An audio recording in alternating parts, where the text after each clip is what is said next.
तो आज हमारे सामने है मोटोरोला का अब तक का सबसे महंगा और शायद सबसे अलग फ्लैगशिप स्मार्टफोन मोटोरोला सिग्नेचर। देखिए, मोटोरोला इसे सिर्फ एक फोन नहीं कह रहा है, वो इसे एक एक्सपीरियंस बता रहा है।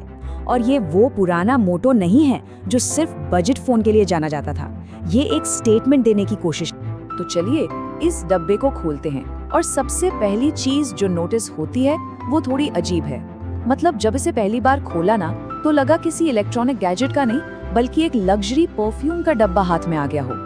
मोटोरोला वाकई अपने इस सिग्नेचर एक्सपीरियंस को लेकर बहुत सीरियस है और ये अनोखी खुशबू उसी स्ट्रैटेजी का एक छोटा सा हिस्सा है। लेकिन सबसे बड़ा सवाल तो यही उठता है, क्या सिर्फ डब्बे में परफ्यूम छिड़कने से और सिग्नेचर जैसा फैंसी नाम रखने से ये आईफोन या सैमसंग के फ्लैगशिप्स को टक्कर दे पाएगा? आज हम इसकी हर परत को खोलकर देखेंगे कि क्या इस महकते हुए स्मार्टफोन में सच में दम है। तो मोटोरोला का ये जो सिग्नेचर वादा है, ये आखिर है क्या चीज? चलिए सबसे पहले इसी को समझते हैं। यह पूरा एक्सपीरियंस शुरू होता है इसके डिजाइन से। मोटोरोला ने यहाँ साफ कर दिया है कि वो ग्लास और मेटल की जो टिपिकल दौड़ है ना, उससे जरा हटकर कुछ अलग करना चाहता है। यहाँ फोकस एक ऐसे अनुभव पर है जिसे आप सिर्फ देखे नहीं बल्कि महसूस कर सके। ये फोन हाथ में कैसा लगता है, ये वाकई में बहुत दिलचस्प है। इसका जो बैक पैनल है वो वीगन लेदर जैसा नहीं बल्कि किसी प्रीमियम शर्ट के कपड़े जैसा, सिल्क या लिनन जैसी फील देता है। अच्छी बात ये है कि ये हाथ से फिसलता नहीं है और इस पर उंगलियों के निशान भी नहीं पड़ते। साइड्स की फिनिश पीतल जैसी है और ये क्वाड कर्व डिजाइन इसे हाथ में एक कंप्लीट फील देता है। इसे खरोचने की भी कोशिश की गई पर सच कहूं तो इस पर कोई असर नहीं पड़ा। और हाँ, इस लग्जरी फील का मतलब ये नहीं कि ये नाजुक है, बिल्कुल नहीं। फोन में IP68 और IP69 की वाटर और डस्ट रेजिस्टेंस है, मिलिट्री ग्रेड सर्टिफिकेशन है और गोरिल्ला ग्लास विक्टस 2 की प्रोटेक्शन भी दी गई है। मतलब ये फोन दिखने में जितना प्रीमियम है उतना ही टिकाऊ भी बनाया गया है। लेकिन ये लग्जरी का अनुभव सिर्फ फोन को छूने तक ही नहीं है। मोटोरोला एक ऐसी सर्विस दे रहा है जो इसे भीड़ से बिल्कुल अलग खड़ा कर देती है। सॉफ्टवेयर में सिग्नेचर नाम की एक ऐप है और जैसे ही आप इसे खोलते हैं आपको मिलता है एक रियल ह्यूमन असिस्टेंट। जी हाँ, कोई AI बॉट नहीं, एक असली इंसान। ये आपका पर्सनल असिस्टेंट है जो आपके लिए काम करेगा और ये एक बहुत ही यूनिक आइडिया है। तो इसका एक टेस्ट भी किया गया। असिस्टेंट से 2 दिन के लिए टेस्ला रेंट पर मांगी गई और कमाल की बात ये है कि उनका सच में कॉल आया। उन्होंने बहुत ही पेशेवर तरीके से पूछा कि कहाँ और क्यों चाहिए और कंफर्म किया कि वो मैनुअली वेंडर्स और होटल से बात करके व्यवस्था कर सकते हैं। साथ ही शुरू में 6,000 रुपए तक की कॉम्प्लीमेंट्री बुकिंग भी मिलती है। तो एक्सपीरियंस तो अनोखा है, लेकिन क्या इसमें दम भी है? चलिए अब परफॉर्मेंस की हकीकत पर आते हैं, क्योंकि फ्लैगशिप है तो पावर तो होनी ही चाहिए, है ना? इसकी 6.8 इंच की बड़ी डिस्प्ले का रिफ्रेश रेट 165 हर्ट्ज है। अब ये थोड़ा ज्यादा लग सकता है, लेकिन जब आप UI में स्क्रॉल करते हैं तो वो मक्खन जैसी स्मूथनेस वो यहीं से महसूस होती है। डिस्प्ले की क्वालिटी शार्प है और कलर्स भी काफी वाइब्रेंट है। गेमर्स के लिए तो मोटोरोला ने सेटिंग्स पूरी तरह अनलॉक्ड कर दी हैं। BGMI में स्मूथ सेटिंग्स पर अल्ट्रा एक्सट्रीम 120 FPS तक का ऑप्शन मिल जाता है और जब गेम 120 FPS पर चलता है तो गेम प्ले का मजा ही कुछ और होता है।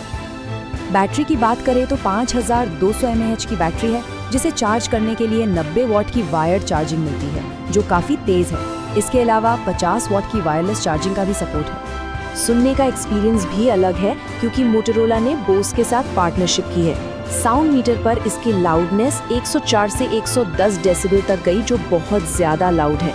बेस थोड़ा कम है लेकिन वोकल्स और ट्रेबल एकदम क्रिस्टल क्लियर है, तो मूवीज या गेमिंग के लिए ये शानदार है। और अब आते हैं फैसले की घड़ी पर। कैमरा। मोटोरोला का दावा है कि ये दुनिया के टॉप 10 कैमरा फोन्स में से एक है और इसकी रैंकिंग आईफोन 16 प्रो से भी बेहतर है। तो चलिए देखते हैं इस सीधी टक्कर में आखिर होता क्या है। तो जब दोनों की तस्वीरें आमने सामने रखी गईं, तो नतीजे काफी दिलचस्प निकले। मोटोरोला की तस्वीरें थोड़ी चमक दमक वाली हैं, मतलब जिन्हें बिना एडिट किए सीधे इंस्टाग्राम पर डाला जा सकता है। वहीं आईफोन कलर्स को एकदम नेचुरल रखता है। HDR में मोटोरोला कभी-कभी आसमान को थोड़ा ओवर ब्राइट कर देता है, जबकि आईफोन हाइलाइट्स को बेहतर कंट्रोल करता है।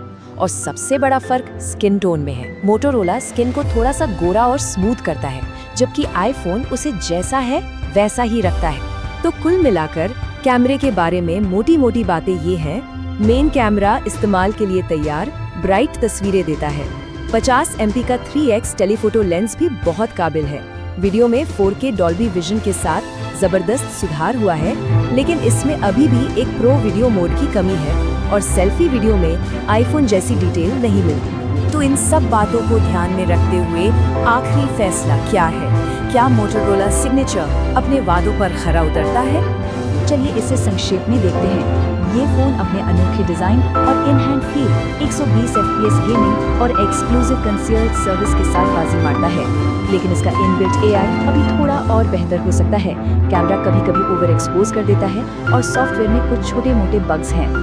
तो आखिरी बात, लगभग 50 से 55 हजार रुपए की कीमत पर ये कोई आईफोन किलर नहीं है, लेकिन हाँ, ये निश्चित रूप से अपनी कीमत के लिए एक फ्लैगशिप किलर है। ये उन लोगों के लिए है जो भीड़ में आईफोन लेकर खड़ा नहीं होना चाहते, कुछ अलग, कुछ सिग्नेचर रखना चाहते हैं। और ये हमें इस विश्लेषण के अंतिम सवाल पर लाता है, क्या एक अनोखे सिग्नेचर अनुभव के लिए किसी स्थापित ब्रांड के जाने पहचाने आराम को छोड़ना सही रहेगा? मोटोरोला ने आखिरकार ऐसा फोन बनाया है जो फ्लैगशिप कहलाने में लायक है, लेकिन चुनाव तो आखिर में